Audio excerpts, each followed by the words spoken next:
Oscar Wilde, and Oscar Wilde is credited with saying this, right? Imitation is the sincerest form of flattery that mediocrity can pay to greatness. Now, we just witnessed this very act over the weekend as the Harris camp announced no taxes on tips, right? We've heard that before. Sounds familiar, doesn't it? Well, it was early June that Trump announced that as part of his platform. Now, it's not the copying thing that I find interesting, all right? But it's how the mainstream media handled Trump's announcement. Now, the media was quick to proclaim that the no tax on tips would undermine the chance of a higher minimum wage. The policy would only help the high-end wait staff, not the average worker. And they said it would create new ways to game the system and would not be fair to other workers who receive similar wages. They say this and they say that, right? But what would the mainstream media say now that their own candidate has embraced this so-called, quote-unquote, unfair and dangerous tax break? And they're already saying that the idea wasn't really even a Trump idea. They say it was a Ron Paul idea from 2012. So I guess now they can take some comfort in the fact that she's copying Ron Paul and not Donald Trump. But I thought it'd be great to bring in our next guest and get her views on how the media is going to handle this latest twist. Will they be twisting in the wind themselves? I thought the person to have this chat with will be perfect, and that's going to be Rebecca Walser. Rebecca, welcome to the show. Yeah, they were quick to denounce this idea back in June when Trump came up with it. But now I'm going to be interested to see what they have to say about it now that it's a Kamala idea. What do you say? I mean, it just shows you how ingrained and really almost a third leg of a specific, political party our media is in the United States. It is very biased. It does come out and say, hey, no to Trump, but yes to Kamala. That doesn't make any sense at all.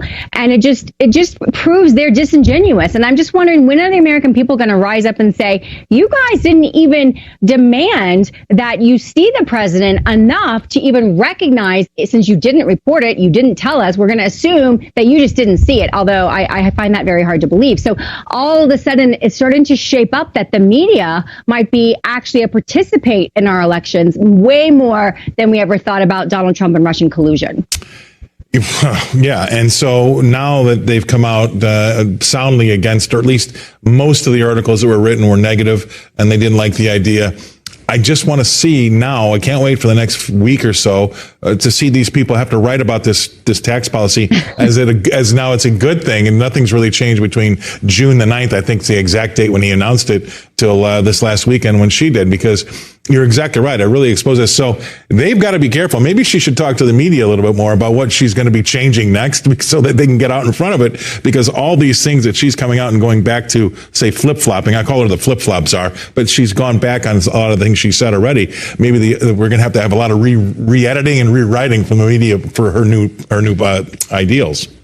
You know, Scott, there's something going on in this election that is different from previous elections, and that is that everything is chaotic, right? We had the president who decided not to run for re-election, supposedly write this letter, and now Kamala has been, basically appropriately, legally elected by the delegates. That roll count has happened. They're moving into their convention to officially nominate her. But what you're really seeing is all kinds of media trying to machinate and change her record. First of all, she was talked about multiple times in the media, across media platforms, saying she was the most unliked vice president in the history of America. She had the lowest approval ratings as a vice president. Then the jobs that Biden did give to her, for example, the border czar, which he announced himself directly, and it was written out by the White House in writing directly. But you still have all of these massive media channels, Scott, that are trying to go back and unwind that actually even happened. Even though there's video, even though there's articles writing about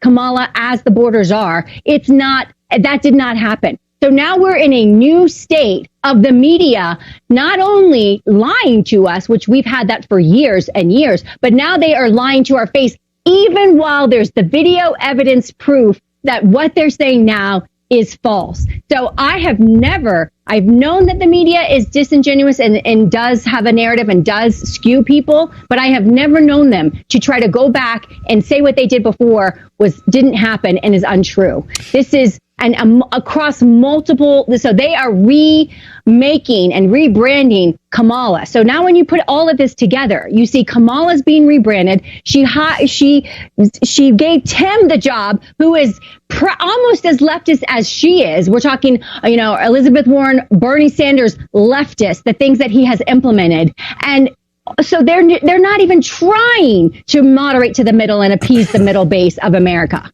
They're not even trying, Scott. They have the media outline for them, and they're not hiding it. We are in a different world. Just for the viewers, I was out speaking last week in the middle of America, right? Middle of Indiana, actually. And I got a question asked me is, where do you go for your news?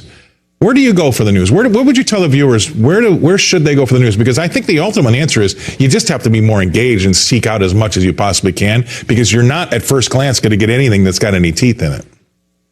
No, there's censorship pretty much on all of social media. This is why they want to get rid of X, because, excuse me, not X, but TikTok. They know that generation, the newest generation, Generation Z, basically uses TikTok for their news, and they can't censor TikTok since it's a Chinese-based app. They don't have the CISA that is happening. All the censorship is happening on Facebook, on Twitter, on Instagram. That isn't happening on TikTok, which is why they want it to be sold. Right. Yeah. The other one I would say would be Telegram. Telegram is a original Russian developer, left Russia long ago. And basically that platform as well, the U.S. government sent to Telegram to censor, and that was also declined. It's not hosted in America. So those are but Scott, without that, there's very little. Mainstream is controlling our world, and they are now just outright lying. So Americans need to spread the word. Telegram. It's really sad. I'll have to remember that one. I hadn't heard of that. That's a good one. All right, Rebecca, thanks for coming on. Love having you here. A big fan favorite. Anytime.